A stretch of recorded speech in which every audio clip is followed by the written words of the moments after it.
Hello everyone, welcome to Youth in Yes Academy. My name is YK Rastogi. Previous class में हम लोगों ने एक नया टॉपिक स्टार्ट किया था स्ट्रेंथ ऑफ मटेरियल में, जिसका नाम था इलास्टिक कांस्टेंट्स। इलास्टिक कांस्टेंट्स में हम लोगों ने लीनियर स्ट्रेन और लेटरल स्ट्रेन के बारे में समझा था। लीनियर स्ट्रेन वह स्ट्रेन होता है जो लगाए गए लोड की डायरेक्शन में होता है।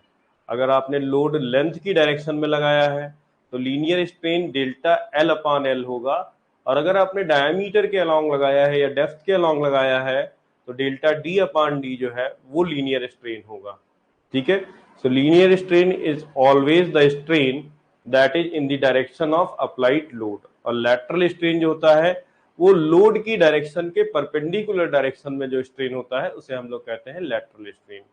इलास्टिक लिमिट के अंदर इन दोनों का जो रेशियो होता है वो कहलाता है आपका लेटरल अपान लीनियर स्ट्रेन, लीनियर स्ट्रेन अपान लैटरल स्ट्रेन का जो रेशियो होता है उसको क्या कहते हैं हम लोग? पॉइजन्स रेशियो कहते हैं। ठीक है, उसे हम लोग क्या कहते हैं? Poisson's ratio. तो एक बार हम लोग सारी चीजों को एक बार दोबारा से देख लेते हैं, क्योंकि काफी गैप हो गया है इधर। मैं लगभग एक वीक जो है वो आउट ऑफ स्टेशन रहा हूँ। ठीक है, तो काफी सारा गैप हो गया है, तो उसमें हम लोग जो है प्रीवियस थोड़ा सा जो है एक जो भी फॉर्मूले वगैरह हम लोगों ने पढ़े थे या जो भी कॉन्सेप्ट पढ़ा था उसका रिवीजन करेंगे और आगे के टॉपिक को कंटिन्यू करेंगे। ठीक है, सो हम लोगों ने जो टॉपिक स्टार्ट किया था वो टॉपिक का नाम था इलास्टिक कांस्टेंट्स। इलास्टिक कांस्टेंट्स, ठीक है, इलास्टिक कांस्टेंट्स टॉपिक था। इसके बाद में हम लोगों ने जो टॉपिक पढ़ा था उसमें सबसे पहले हम लोगों ने पढ़ा था लीनियर स्ट्रेन। लीनियर स्ट्रेन, इसे लॉन्गिट्यूडनल स्ट्रेन भी कहते हैं, लेकिन लॉन्गिट्यूडनल स्ट्रेन मैंने बोलने के लिए मना किया है, तो इसको हम लोग एप्सिलॉन से डिनोट करते हैं। और ये जो होता है this is the strain, this is the strain in the direction of applied load. Load की डायरेक्शन में जो स्ट्रेन होता है उसे हम लोग कहते हैं लीनियर स्ट्रेन। ठीक है, उसके बाद में आ जाता है लैटरल स्ट्रेन। लैटरल स्ट्रेन, तो लैटरल स्ट्रेन जो है उसको हम लोग एप्सिलॉन डैश से रिप्रेजेंट कर सकते हैं। So that is the strain, that is the strain in the direction perpendicular to the applied load, to the applied load. Applied load के परपेंडिकुलर डायरेक्शन में जो स्ट्रेन होता है उसे हम लोग कहते हैं लैटरल स्ट्रेन। इसके बाद में फिर मैंने बात कही थी पॉइजन्स रेशियो की। तो पॉइजन्स रेशियो क्या होता है? पॉइजन्स रेशियो जैसा कि मैंने बताया था कि आप इसे म्यू से भी रिप्रेजेंट कर देते हैं या फिर 1/m से भी इसका रिप्रेजेंटेशन किया जाता है। तो फिलहाल मैं म्यू से करूंगा, मैंने बताया भी था कि मैं म्यू से करूंगा, बट कुछ जगहों पर जो फॉर्मूले वगैरह है ना वो मैं आपको 1/m से भी निकलवा के दिखाऊंगा, क्योंकि 1/m क्या है ना, एसएससी जेई वाले लोग जो है वो 1/m को बड़ा फॉलो करते हैं। सो म्यू क्या होता है? तो with in the elastic limit, with in the elastic limit, elastic limit के अंदर। वैसे इन जनरल भी अगर आप देखो ना तो हमारा पूरा सोम जो है ना वो इलास्टिक लिमिट के अंदर है। तो with in the elastic limit, ये जो म्यू होगा ये किसका किसका रेशियो होता है? Lateral strain upon linear strain का। तो यहाँ से हम लोगों ने जो फॉर्मूला निकाला था तो वो फॉर्मूला निकल के आता है epsilon dash is equal to, that means lateral strain is equal to minus mu into epsilon. ठीक है, तो ये माइनस साइन क्यों लगाया था? माइनस साइन इसलिए लगाया था कि लैटरल स्ट्रेन और लीनियर स्ट्रेन जो होते हैं ना वो नेचर में एक दूसरे के अपोजिट होते हैं। नेचर में एक दूसरे के कैसे होते हैं? अपोजिट होते हैं। अगर लीनियर स्ट्रेन जो है वो इंक्रीमेंट को शो करता है तो लैटरल स्ट्रेन जो होता है ना वो डिक्रीमेंट को शो करता है। तो ये माइनस साइन इसलिए जो है वो लगाया गया था। ठीक है, तो इतना टॉपिक जो था ना वो हम लोगों ने काफी डिटेल में जो है वो पढ़ लिया था। मोस्ट ऑफ द मेटल्स, जो most of the engineering metals हैं उनके लिए पॉइजन्स रेशियो का जो वैल्यू था, पॉइजन्स रेशियो का जो वैल्यू था वो किसके किसके बीच में था? 0.23 से लेकर 0.33 के बीच में for most of engineering metals. Engineering metals के लिए इसका जो वैल्यू होगा वो आपका 0.23 से 0.33 के बीच में होगा।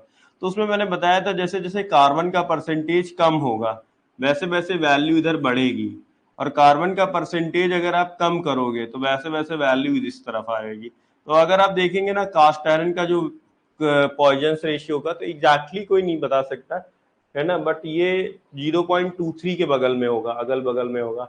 और अगर आप माइल्ड स्टील के लिए लोगे ना तो 0.33 के आसपास होगा। ठीक है, रबर एक ऐसा मटेरियल है जिसके लिए जो पॉइजंस रेशियो का जो वैल्यू है वो अप्रोक्सीमेटली 0.5 के बराबर होता है। लेकिन ये सिर्फ और सिर्फ किसके लिए है ना, रबर के लिए है। किसके लिए है? रबर के लिए। और यही पॉइजंस रेशियो की मैक्सिमम वैल्यू भी होती है, यही पॉइजंस रेशियो की मैक्सिमम वैल्यू होती है। ठीक है, चलिए, तो ये जो टॉपिक था वो हम लोगों ने कवर कर लिया था। मैंने आपको बोला भी था कि हमारे जो हैंड रिटन नोट्स हैं, हैंड रिटन नोट्स में काफ़ी बड़ी एक टेबल सा बनी हुई है। उस टेबल में मैंने बहुत सारे मटेरियल्स जो हैं उनका पॉइजंस रेशियो लिख रखा है, उसे आप लोग याद कर लीजिएगा, मेमोराइज कर लीजिएगा। ठीक है, वैसे मैकेनिकल स्टूडेंट्स के लिए जो है वो इतना काफ़ी होता है, बट थोड़ी सी वैल्यूज आप और भी देख सकते हैं। गोल्ड के लिए कितना होता है, सिल्वर के लिए कितना होता है, क्ले के लिए कितना होता है, कंक्रीट के लिए कितना होता है, ये सारी वैल्यूज भी आप देख सकते हैं। ठीक है, ये तो था प्रीवियस टॉपिक का एक हल्का सा ओवरव्यू। ठीक, अब हम लोग आज स्टार्ट करेंगे नया टॉपिक, और वो टॉपिक है relationship between stress and strain. Relationship relationship between stress and strain. Stress और स्ट्रेन के बीच में जो रिलेशनशिप है वो हम लोग निकालेंगे। तो यहाँ पर हमारे पास तीन केस है। पहला केस है केस नंबर 1। केस नंबर 1 जो है वो हम लोग लेंगे सिंपल यूनिडायरेक्शनल के लिए। ठीक है, यूनिडायरेक्शनल का मतलब होता है कि एक ही डायरेक्शन में। तो ये जो है आप देखिए, एक डायरेक्शन में हमने स्ट्रेस लगाया है सिग्मा, एक डायरेक्शन में, एक्स डायरेक्शन में हमने स्ट्रेस लगाया हुआ है सिग्मा। तो ये आपका यूनिडायरेक्शनल स्ट्रेस सिस्टम हो गया। Unidirectional unidirectional directional unidirectional stress system. Unidirectional stress system, unidirectional stress system जो है उसमें आपका ये मैंने एक फिगर यहाँ पर बना दिया है। यूनिडायरेक्शन का मतलब होता है किसी भी एक डायरेक्शन में आप लगा दीजिए बॉडी के ऊपर स्ट्रेस। तो हमने सपोज कीजिए एक्स डायरेक्शन में लगाया, आप वाई डायरेक्शन में भी लगा सकते हो, जेड डायरेक्शन में भी लगा सकते हो, किसी भी डायरेक्शन में लगा सकते हो। अब मेरे को आप बताएंगे कि लीनियर स्ट्रेन कितना होता है, लीनियर स्ट्रेन कितना होगा। तो आपको पता है कि by the Hooke's law, by the Hooke's law, Hooke's law, Hooke's law के अकॉर्डिंग क्या होता है कि स्ट्रेस और स्ट्रेन जो होते हैं ना वो डायरेक्टली प्रोपोर्शनल होते हैं।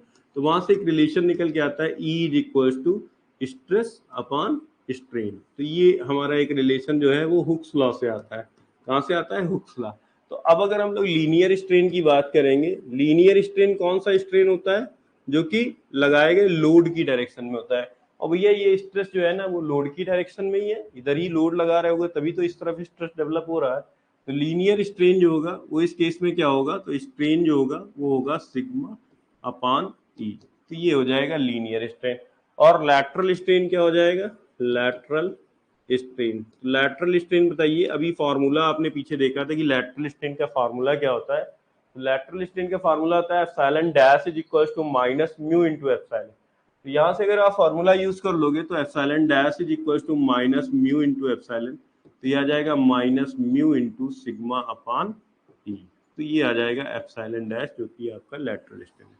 तो देखिए ये दो रिलेशनशिप हम लोगों ने फाइंड आउट कर लिए। ये स्ट्रेस और स्ट्रेन के बीच में रिलेशनशिप है कब? जबकि आपने ये यूनी डायरेक्शनल स्ट्रेस सिस्टम आपने लिया हुआ है। ठीक है, अब हम लोग इसी तरीके से 2 डायमेंशनल स्ट्रेस सिस्टम और 3 डायमेंशनल स्ट्रेस सिस्टम के बारे में बात करेंगे। ठीक है, तो नेक्स्ट जो है मैं आपको लेता हूँ case number 2।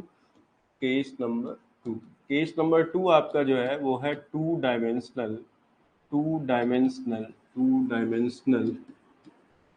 Stress system. 2 dimensional stress system, 2 dimensional stress system. तो ये जो 2 डायमेंशनल स्ट्रेस सिस्टम है किस तरीके से आप बनाएंगे? तो सपोज कीजिए ये मैंने बॉडी लिया हुआ है, इस तरफ आपने जो है एक स्ट्रेस लिया हुआ है जो कि जिसका नाम आपने लिया हुआ है सिग्मा एक्स, क्योंकि ये एक्स डायरेक्शन में लग रहा है। ये आपने एक और स्ट्रेस ले लिया जो कि है सिग्मा वाई। ठीक है, आप कोई भी ले सकते हो, सिग्मा एक्स जेड ले सकते हो, सिग्मा वाई जेड ले सकते हो, कोई भी आप ले सकते हो। फिलहाल मैंने जो है ना सिग्मा एक्स और सिग्मा वाई ले लिया है। ठीक है, अब हम यहाँ पे क्या निकालेंगे? यहाँ पे हम लेटरल स्ट्रेन और लीनियर स्ट्रेन हमें फाइंड आउट नहीं करना है, हमें फाइंड आउट करना है कि एक्स डायरेक्शन में कितना स्ट्रेन लग रहा है और वाई डायरेक्शनल में कितना स्ट्रेन लग रहा है। ठीक है, एक्स डायरेक्शनल का स्ट्रेन और वाई डायरेक्शन का स्ट्रेन। एक बार कमेंट करके बताइए, एक बार कमेंट करके बताइए कि क्या होगा स्ट्रेन, एक्स डायरेक्शन में कितना स्ट्रेन होगा और वाई डायरेक्शन। आपको बता चुका हूं मैं पहले, प्रीवियस लेक्चर में भी हमने इस तरीके की बात की थी कि एक्स डायरेक्शन में कितना स्ट्रेन होगा और वाई डायरेक्शन में कितना स्ट्रेन होगा। या सपोज करो कि आपने जो है दो डायरेक्शन, जेड डायरेक्शन ले ली होती है और वाई डायरेक्शन ले ली होती है, तो इस केस में भी कितना स्ट्रेन होगा, कुछ आइडिया हो तो एक बार कमेंट करिए।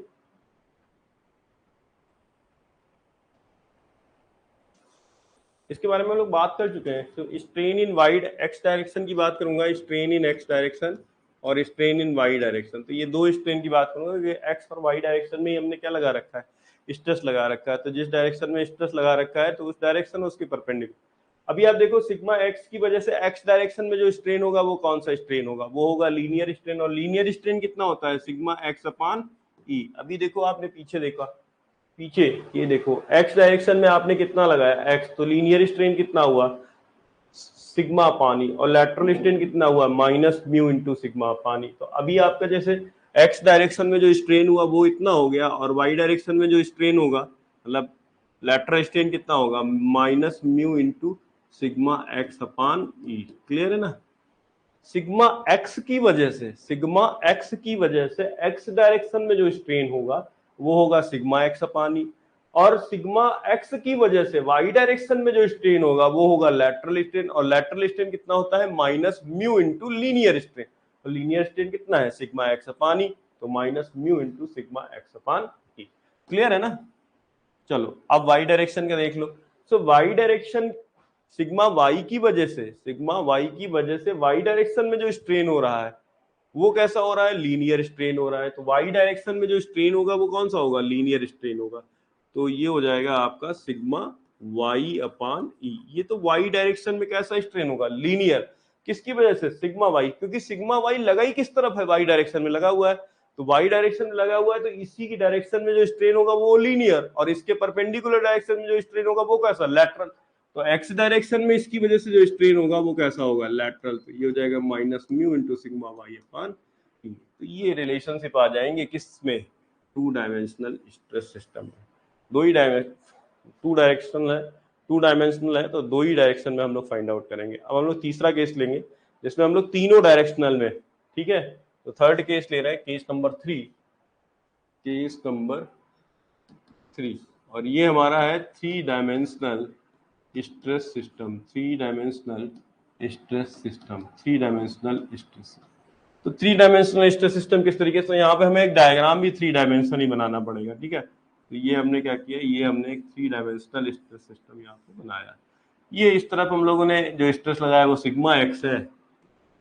ठीक है, इस तरफ जो लगाया वो सिग्मा वाई है। ठीक है, और इसमें जो लगाया वो सिग्मा जेड है। इस तरफ जो लगाया वो सिग्मा जेड है। ठीक है, तो ये हमारा हो गया। बहुत ही आसान तरीके से समझाऊंगा आपको। 3 डायरेक्शन में हमें क्या निकालना है, स्ट्रेस निकालना है, सिग्मा वाई और एप्सिलॉन जेड।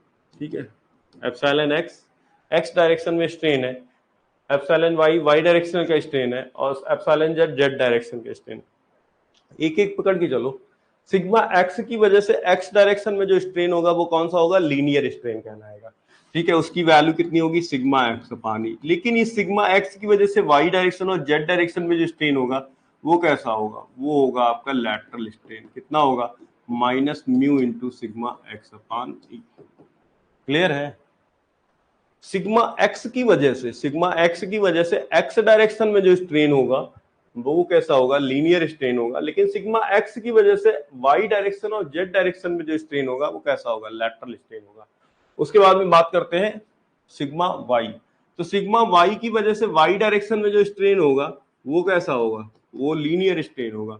लेकिन एक्स डायरेक्शन में जो स्ट्रेन होगा वो कैसा होगा, इसकी वजह से लैटरल। यहाँ पर भी कितना हो जाएगा, minus mu into sigma y upon E.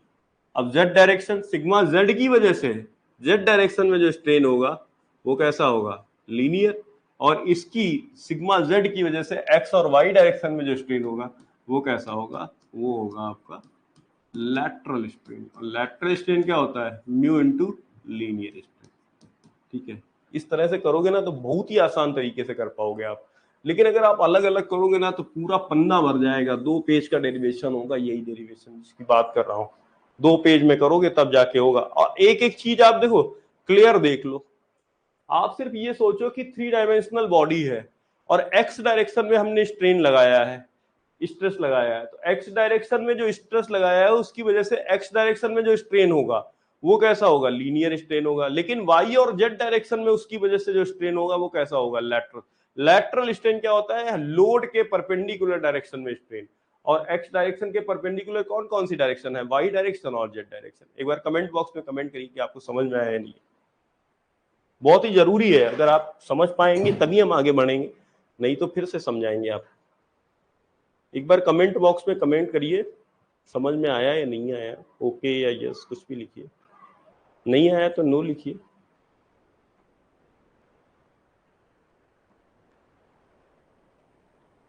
ठीक है, तो ये चीज आपको काफी क्लियर हो गई होगी और बहुत ही ज्यादा इंपॉर्टेंट है, क्योंकि यही चीज आपको आगे काफी ज्यादा काम आने वाली है।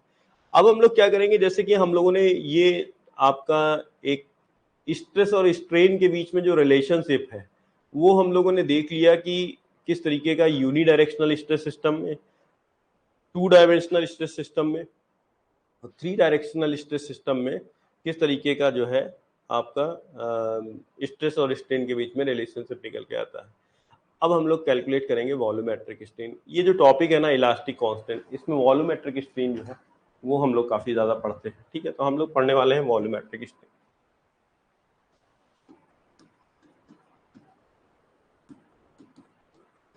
देखो, वॉल्यूमेट्रिक स्ट्रेन में आपको पहले चैप्टर में पढ़ा चुका हूं कि वॉल्यूमेट्रिक स्ट्रेन क्या होता है, एप्सिलॉन वी होता है and that is change in volume upon original volume. तो change in volume upon original volume, इसी को क्या कहते हैं, इसी को कहते हैं वॉल्यूमेट्रिक स्ट्रेन। अब हम लोग 3 अलग अलग केस लेंगे। पहला केस जो है वो हम ले रहे हैं यूनिडायरेक्शनल स्ट्रेस सिस्टम को लेकर। ठीक है, सो वॉल्यूमेट्रिक,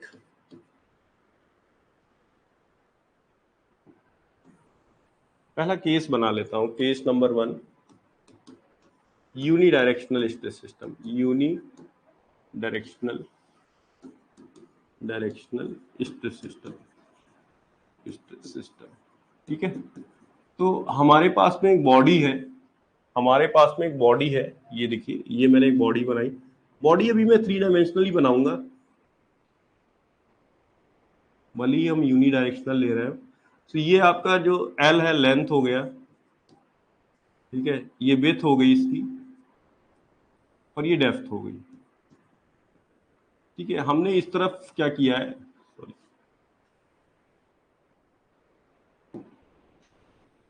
हमने इस तरफ क्या किया है, लेंथ की डायरेक्शन में हमने एक लोड लगाया हुआ है। ठीक है, लेंथ की डायरेक्शन में हमने इस पे क्या लगाया हुआ है, लोड लगाया हुआ है, या आप कह सकते हैं स्ट्रेस लगाया हुआ है। तो हम लोग यहाँ पे स्ट्रेस लगा लेते हैं, सिग्मा लगा देते हैं स्ट्रेस। ठीक है, तो ये हमारे पास केस है और इस केस में हमें निकालना है कि जब भी इस तरह का केस होगा कि हम लोगों ने यूनिडायरेक्शनल स्ट्रेस सिस्टम, मतलब एक डायरेक्शन में, किसी एक डायरेक्शन में जब हम स्ट्रेस लगाएंगे तो इसके वॉल्यूम में कितना चेंज आएगा, तो अभी हम लोग किसके अलोंग लगाए हैं, लेंथ के अलोंग लगाए हैं, कभी विड्थ के अलोंग लगा सकते हैं, कभी डेप्थ के अलोंग भी लगा सकते हैं। ठीक है, मतलब लगाना इनमें से किसी एक ही डायरेक्शन के अलोंग है। ठीक है, तो इस केस में सबसे पहले आप समझिए कि वॉल्यूम कितना है इसका। तो वॉल्यूम कितना है, LBD, वॉल्यूम कितना है, LBD। दोनों तरफ लॉग ले लीजिए। ठीक है, तो taking log both the sides, दोनों तरफ लॉग लेने पर। अच्छा, ये ln का मतलब मैं समझा ही चुका हूं आपको, लेकिन एक बार फिर से देख लीजिए। ln का मतलब होता है लॉग बेस ई। ठीक है, तो हम लोग कैलकुलेटर का ये जो साइन है इसको हम लोग यूज कर लेते हैं। तो दोनों तरफ लॉग लोगे ना तो ये आ जाएगा ln v और ये आ जाएगा ln LBD। ठीक है, अच्छा, मल्टीप्लीकेशन में होते हैं ना अगर कोई चीज, ये फॉर्मूला आपने पढ़ा होगा, बेसिक मैथ्स का फॉर्मूला है कि ln mn that is equal to ln m plus ln n। ये वाला फॉर्मूला आपने पढ़ा होगा। ठीक है, तो ये आपका आ जाएगा ln l plus ln b plus ln d। ठीक है, ये इधर हो गया ln v, सब कुछ लॉग है, लॉग बेस e। ठीक है, सब कुछ क्या है, लॉग बेस e। अब आप देखो यहाँ पे हम क्या कर रहे हैं, डिफ्रेंशिएट कर रहे हैं। ठीक है, differentiating both the side. So we are differentiating both the sides, दोनों तरफ डिफरेंशिएट करने पर, दोनों तरफ क्या करने पर, डिफरेंशिएट करने पर। तो ये देखो डिफरेंशिएट करोगे तो क्या आ जाएगा, एल एन वी का होता है 1/v, और v का करोगे तो क्या आ जाएगा, डेल्टा v। इसी तरीके से l का करोगे तो 1/l इंटू डेल्टा l, इसका करोगे तो 1/v इंटू डेल्टा v, इसका करोगे तो 1/d इंटू डेल्टा d। ठीक है, तो कुल मिला के अगर आप देखो तो ये लिखा हुआ है डेल्टा v/v, ये लिखा हुआ है डेल्टा l/l, ये लिखा हुआ है डेल्टा b/b, ये लिखा हुआ है डेल्टा d/d। क्लियर है ना? तो अभी देखो और क्या कर सकते हैं, ये जो डेल्टा v/v है यही क्या है आपका, यही तो आपका वॉल्यूमेट्रिक स्ट्रेन है जो हमें निकालना है। अच्छा ये कौन सा स्ट्रेन है, ये कौन सा स्ट्रेन है, ये है आपका लीनियर स्ट्रेन। कौन सा स्ट्रेन है, लीनियर स्ट्रेन। लीनियर स्ट्रेन क्यों, क्योंकि जो आपने स्ट्रेस लगाया हुआ है वो लेंथ के अलोंग लगाया हुआ है।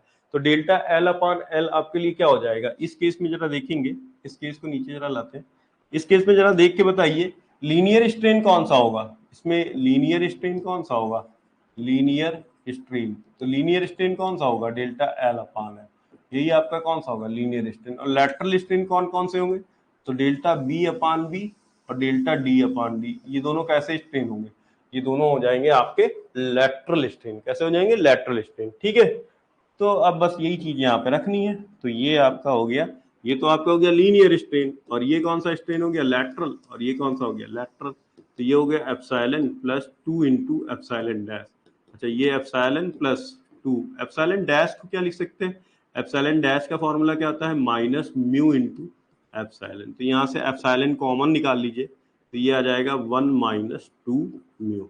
और एप्सिलॉन क्या है, एप्सिलॉन है लीनियर स्ट्रेन, और लीनियर स्ट्रेन कितना होगा, लीनियर स्ट्रेन इस केस में कितना है, डेल्टा l/l। अच्छा कुछ केस में जो है आप डेप्थ के अलोंग लगाओगे तो वहां पे डेल्टा d/d लिख लोगे, और कुछ केस में जब आप विथ के अलोंग लगाओगे तो आप यहाँ पे क्या लिख लोगे, डेल्टा b/b लिखोगे। तो ये आपका पहला फार्मूला आ गया। जबकि हम लोगों ने लेंथ के अलोंग पर लगाया हुआ है स्ट्रेस, तो उस केस में जो है, उस केस में आपका जो निकल के आएगा, या आप इसको इस तरीके से भी लिख सकते हो, वो फार्मूला फिर बहुत ही जनरलाइज फार्मूला हो जाएगा। ठीक है, इसको ना भी लिखना चाहो तो आप इसकी जगह पे σ/e लिख लो, ये ज्यादा बेटर हो जाएगा। अब आप किसी भी डायरेक्शन में लगाओ, क्या मतलब है, ठीक है, जिस डायरेक्शन में लगाओगे उसी डायरेक्शन का तो सिग्मा लोगे। ठीक है, तो ये आपका फार्मूला निकल के आ गया। ये पहला फार्मूला है आपका जिसमें हम लोगों ने वॉल्यूमेट्रिक स्ट्रेन लगाया, निकाला है, और किस केस में, यूनिडायरेक्शनल स्ट्रेस सिस्टम में। अब यही चीज हम लोग करेंगे 2 डायमेंशनल स्ट्रेस सिस्टम के लिए और 3 डायमेंशनल स्ट्रेस सिस्टम के लिए। ठीक है,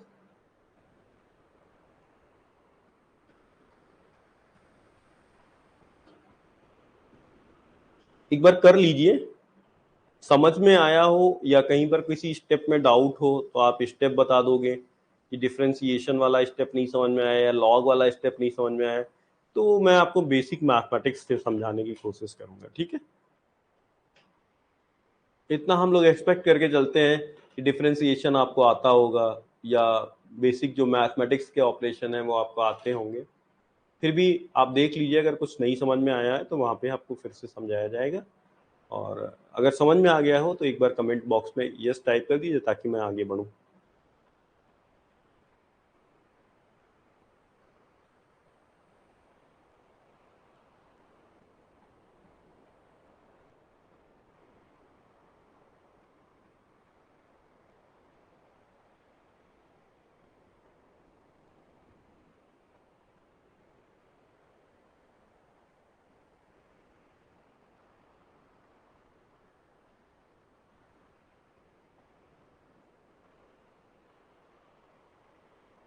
ठीक है, तो अभी हम लोग जो केस लेने वाले हैं, जो नेक्स्ट केस हम लोग लेने वाले हैं वो 3 डायमेंशनल स्ट्रेस सिस्टम का है। 3 डायमेंशन का इसलिए लेना है क्योंकि 2 डायमेंशनल में आप थर्ड वाले को क्या कर दोगे, 0 कर दोगे तो आपके निकल आएगा। ठीक है, तो केस नंबर 2 ही इसमें बनाएंगे, 2 ही केस इसमें पढ़ेंगे। तो ये आपका है 3 dimensional stress system, 3 dimensional stress system, 3 dimensional stress system. ठीक है, तो 3 डायमेंशनल स्ट्रेस सिस्टम को देखिए किस तरीके से करते हैं। यहाँ पे हम लोगों ने क्या किया, यहाँ पे हम लोगों ने एक बॉडी लिया। ठीक है, 3 डायमेंशनल बॉडी ले लीजिए, ये इस तरीके की बॉडी ले लीजिए। ठीक है, तो इस तरफ हम लोगों ने लगा दिया सिग्मा एक्स, इस तरफ हम लोगों ने लगा दिया सिग्मा वाई, और इस तरफ हम लोगों ने लगा दिया सिग्मा जेड। ठीक है, तो ये हम लोगों ने 3 डायमेंशन में बना लिया। अभी आपने देखा था लास्ट वाले उसमें हम लोगों ने क्या किया था, लास्ट वाले उसमें अगर आप यहाँ पर भी वही करोगे तो ये देखो, ये एल हो गया, ये बी हो गया, और ये डी हो गया।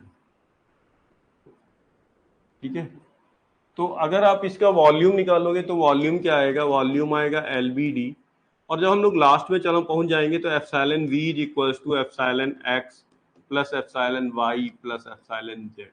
ठीक है, ये वाला पिछले और पीछे हम लोग ऑपरेशन कर चुके हैं, तो आप देख लीजिए एक बार फिर से। ठीक है, यहाँ पर मैं आपको दिखाता हूँ, यस यहीं पे है। ठीक है, ये वाला देखिए, ये वाला स्टेप देखिए, ये आपका delta V upon B, this is delta L upon L, this is delta B upon D, this is delta. तो ये एग्जैक्टली लिखा क्या हुआ है, ये क्या लिखा हुआ है, ये लिखा हुआ है epsilon B. Delta L upon L क्या लिखा हुआ है, एप्सिलॉन एक्स। डेल्टा बी अपान बी क्या लिखा है, एप्सिलॉन वाई। और डेल्टा डी अपान डी क्या लिखा हुआ है, एप्सिलॉन जेड। क्या लिखा हुआ है, एप्सिलॉन जेड। ठीक है, तो इसी चीज को हम लोगों ने वहां पर ना ट्रांसपोर्ट कर लिया है एक तरीके से यहाँ पे।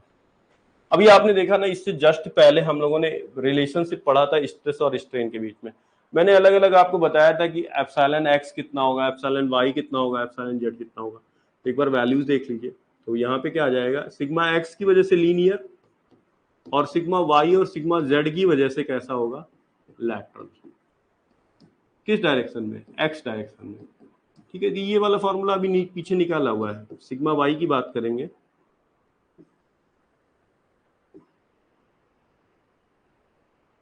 तो ये आपका आ जाएगा सिग्मा वाई अपान ई, ये यहाँ पे ई होगा। ठीक है,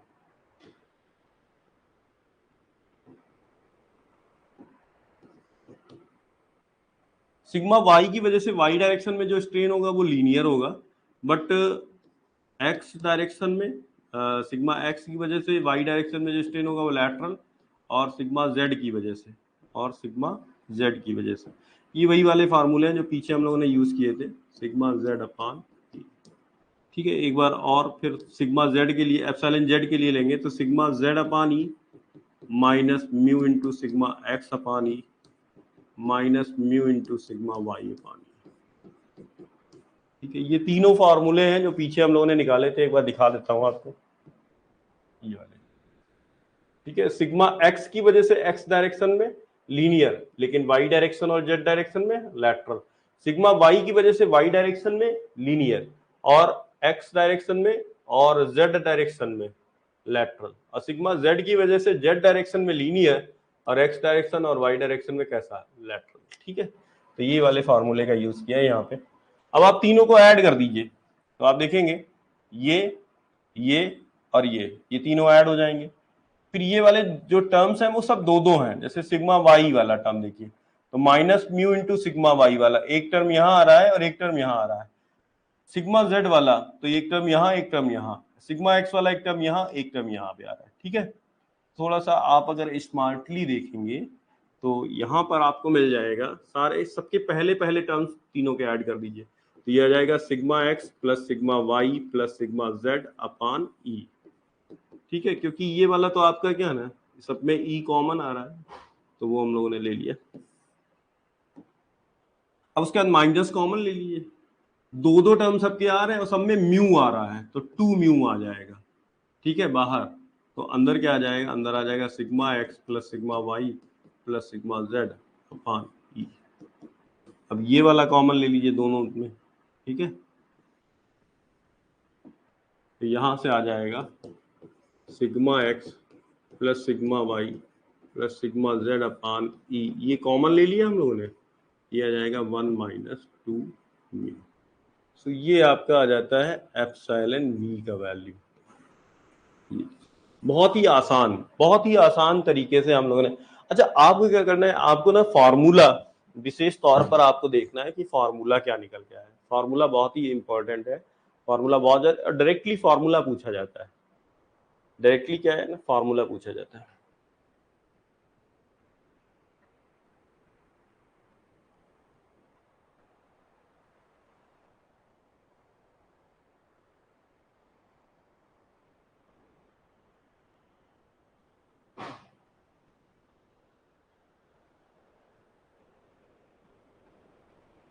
अभी एक और केस करेंगे जिसमें हम लोग वॉल्यूमेट्रिक स्ट्रेन निकालेंगे सिलेंड्रिकल रॉड में।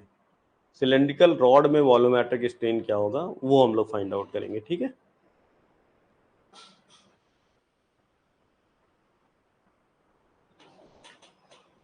ये वाला आप लोग कर लीजिए, उसके बाद में फिर जो है हम लोग सिलेंड्रिकल रॉड में वॉल्यूमेट्रिक स्ट्रेन फाइंड आउट करेंगे कि एक अगर सिलेंड्रिकल रॉड, जैसे कि मार्कर जो मैं हाथ में लेता हूँ वो एक सिलेंड्रिकल रॉड है, ठीक है। सिलेंड्रिकल रॉड वाला जो डेरिवेशन है वो इसलिए खास है क्योंकि रॉड में हमें ये पता होता है कि अगर लेंथ बढ़ेगी ना तो डायमीटर क्या होगी, कम होगी, डायमीटर क्या होगी, कम होगी, जबकि बाकी के केसेस में थोड़ा सा इसमें डाउट रहता है, ठीक है।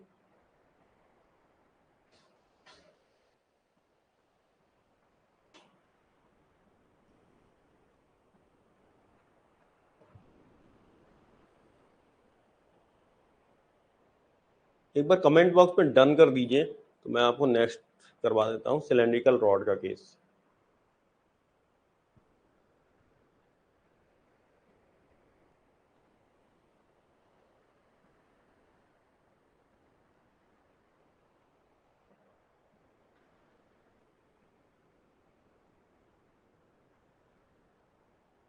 ठीक है, तो अभी हम लोग क्या करते हैं, अभी हम लोग नेक्स्ट में चलते हैं, सिलेंड्रिकल रॉड के लिए वॉल्यूमेट्रिक स्ट्रेन निकालते हैं। तो हमारा जो अगला है वो है volumetric strain, volumetric metric strain in a cylindrical rod,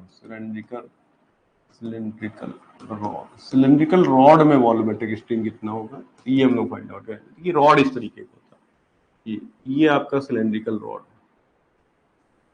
और इस पर हम लोगों ने क्या लगाया हुआ है, स्ट्रेस लगाया हुआ है, और इस स्ट्रेस की वजह से हम लोग निकालना चाहते हैं कि इसमें जो वॉल्यूमेट्रिक स्ट्रेन आएगा वो कितना आएगा। इसकी लेंथ कितनी है, एल है, ठीक है, और इसकी जो डायमीटर है ये कितनी है, डी है, डायमीटर डी, ठीक है। सबसे पहले बताओ वॉल्यूम कितना होता है, तो सिलेंडर का वॉल्यूम कितना होता है, π/4 डी स्क्वायर इंटू एल। तो ये वॉल्यूम है, ये ओरिजिनल वॉल्यूम हो गया, ठीक है। अब सपोज करो कि ये जो स्ट्रेस आप लगाओगे, ये स्ट्रेस कैसा है, टेंसाइल स्ट्रेस है, तो इस टेंसाइल स्ट्रेस की वजह से लेंथ क्या हो जाएगी, बढ़ जाएगी, और डायमीटर क्या हो जाएगी, कम हो जाएगी। तो सपोज करो लेंथ जो बढ़ गई वो कितनी है, लेंथ जो बढ़ी वो कितनी लेंथ बढ़ गई, सपोज करो इनिशियल लेंथ एल थी और बाद में लेंथ बढ़ के कितनी हो गई, एल प्लस डेल्टा एल हो गई, और डायमीटर पहले डी थी बाद में डायमीटर घट के कितनी हो गई, डेल्टा डी हो गई। तो न्यू वॉल्यूम कितना हो जाएगा, ठीक है, नया वॉल्यूम, तो वी डैश ले लेते हैं, this is the new changed volume, new changed volume. तो वॉल्यूम कितना हो जाएगा, तो ये हो जाएगा π/4, डी की जगह पे क्या रखोगे, डी माइनस डेल्टा डी का स्क्वायर, और एल की जगह पे क्या रखोगे, एल प्लस डेल्टा एल, ठीक है। इसको खोल दीजिए तो ये हो जाएगा π/4, इसको ओपन करेंगे तो ये आ जाएगा d square plus delta d का square minus 2 into d into delta d, ठीक है। और ये तो आपका यही है एल प्लस डेल्टा एल, ठीक है।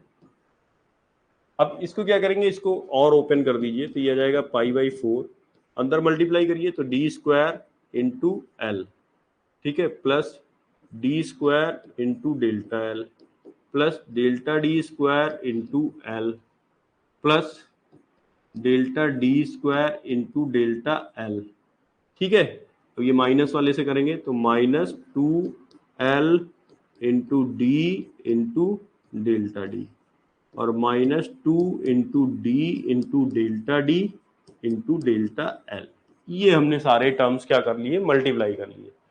अब आप एक चीज देख लो, यहाँ पे हम थोड़ा सा एक वो लेंगे कि डेल्टा जो होता है ना वो एक स्मॉलर क्वांटिटी होती है, छोटी क्वांटिटी होती है, इसके बारे में पहले ही बात कर चुके हैं।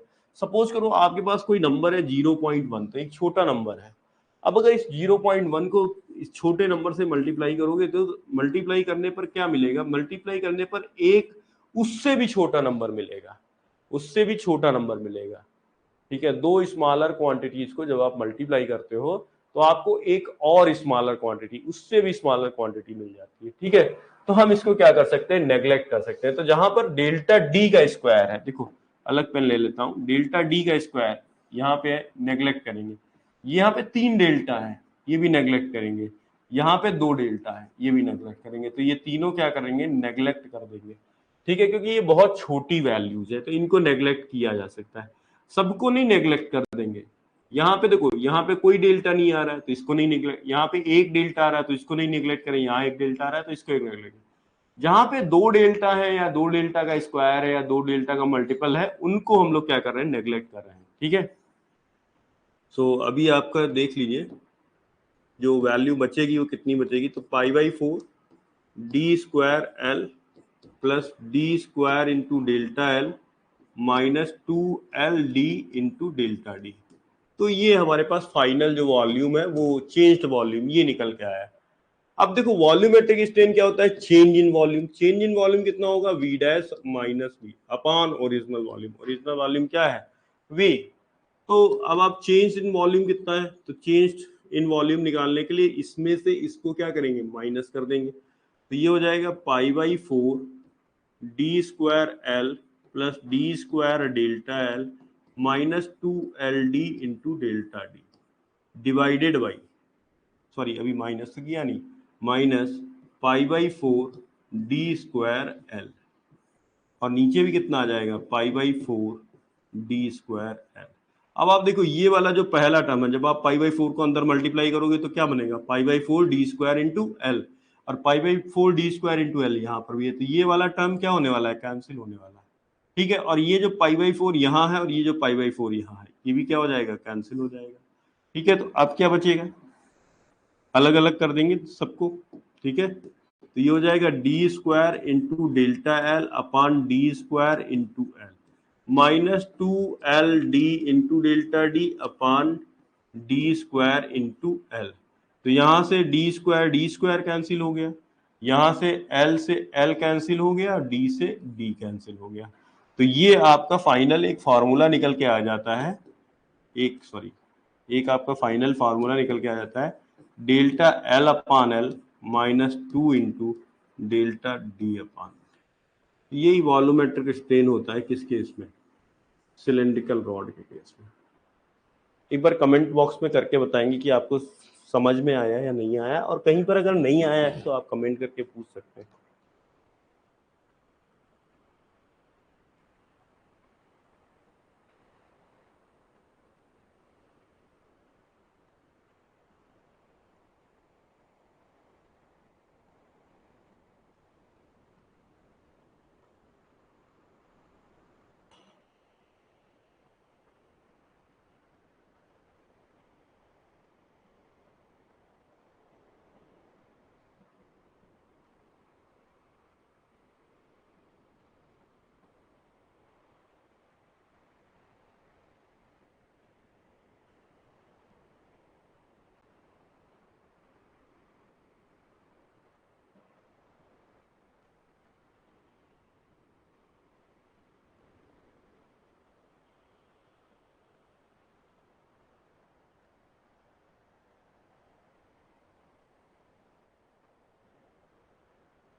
ओके, ये जो डिनोमिनेटर का है वो π/4 कैसे कट हो गया, ठीक है। तो एक बार क्या करेंगे ना, हम लोग एक बार थोड़ा सा रिपीट कर लेते हैं, ठीक है। आपको डाउट है तो उस डाउट को क्लियर करना बहुत जरूरी है। मैं यहाँ से सारे स्टेप्स हटा देता हूँ, यहाँ से मैं क्या कर रहा हूँ ना, सारे स्टेप्स हटा देता हूँ, फिर से एक बार कर लेंगे, उसमें कोई डाउट नहीं है, होना चाहिए आपके दिमाग में, ठीक है। अच्छा, ये जो हमने कट भी किया है ना, तो इसको भी मैं अभी हटा देता हूँ, ठीक है। तो कैसे करेंगे, सेलेक्ट करके इस वाली लाइन को सिलेक्ट कर लूँगा, डिलीट कर दूंगा, इस वाली लाइन को सिलेक्ट करके डिलीट कर दूंगा, और इस वाली लाइन को सिलेक्ट करके डिलीट कर दूंगा, ठीक है। तो ये अच्छा, ये वाला π/4 वाला भी है, इसको भी डिलीट कर देता हूँ, ठीक है। अभी ये आपका ओरिजिनल बिल्कुल आ गया है। अब आप देखिए इसको अंदर मल्टीप्लाई करते हैं, π/4 को क्या करते हैं, अंदर मल्टीप्लाई करते हैं, तो ये हो जाएगा π/4 d square l plus π/4 d square into delta l minus π/4 into 2LD into delta d minus π/4 d square l upon pi by 4 d square l. अब आप देखो ये वाला टर्म और ये वाला टर्म बहुत ही क्लियरली कैंसिल हो रहा है, तो जब कैंसिल हो जाएगा तो बचेगा क्या, क्या बचेगा वो देख लीजिए, ये दो टर्म बचेंगे। तो इन दोनों टर्म्स में पाई बाई 4 क्या हो रहा है, कॉमन आ रहा है, कॉमन ले लीजिए। इन दोनों टर्म्स में पाई बाई 4 क्या आ रहा है, कॉमन आ रहा है, तो उसको कॉमन ले लेते हैं। तो पाई बाई 4 कॉमन आ गया तो क्या अंदर बचा, D square into delta l minus 2LD into delta D. नीचे क्या लिखा हुआ है, पाई बाई 4 डी स्क्वायर एल। अब ये पाई बाई 4 यहां से कैंसिल हो जाएगा। वो क्या किया था मैंने, दो स्टेप्स एक साथ कर लिए थे, ठीक है। ये मेरी थोड़ी सी आदत है, गंदी आदत है मेरी, ठीक है, कि मैं स्टेप्स को खाने में थोड़ा सा खा लेता हूँ, कभी कभी भूख लगती है तो मैं स्टेप्स भी खा लेता हूँ। ये था स्टेप्स। बाकी आप फिर इसको अलग अलग कर देंगे तो अलग अलग करने पर ये डी स्क्वायर इससे कैंसिल हो जाएगा, डेल्टा एल अपान एल आ जाएगा और यहाँ से 2 इंटू डेल्टा डी अपान डी आ जाएगा। यही आपका फाइनल वॉल्यूमेट्रिक स्ट्रेन निकल के आएगा, ठीक है। अभी क्लियर हो गया होगा, एक बार यस नो कुछ कर दीजिए, पता चल जाए कि हाँ क्लियर हुआ है कि नहीं हुआ।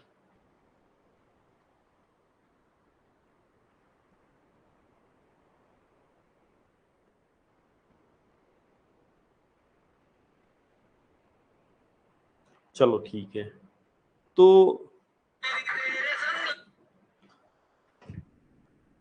आज के लिए आज की क्लास में मैं इतना ही रखूंगा। थोड़ा सा मेरे को थकान है, लास्ट 36 आवर्स ट्रैवल किया हूँ, ठीक है। तो कल हम लोग जो है फिर से 9:30 बजे रात में मिलेंगे और हम लोग आगे का जो टॉपिक है बल्क मॉडुलस उसको कंटिन्यू करेंगे। और बहुत ही इंपॉर्टेंट, मतलब बहुत ज्यादा वाला इंपॉर्टेंट जो है वो relationship between E G and K, ये हम लोग करेंगे, बहुत ही ज्यादा इंपॉर्टेंट है।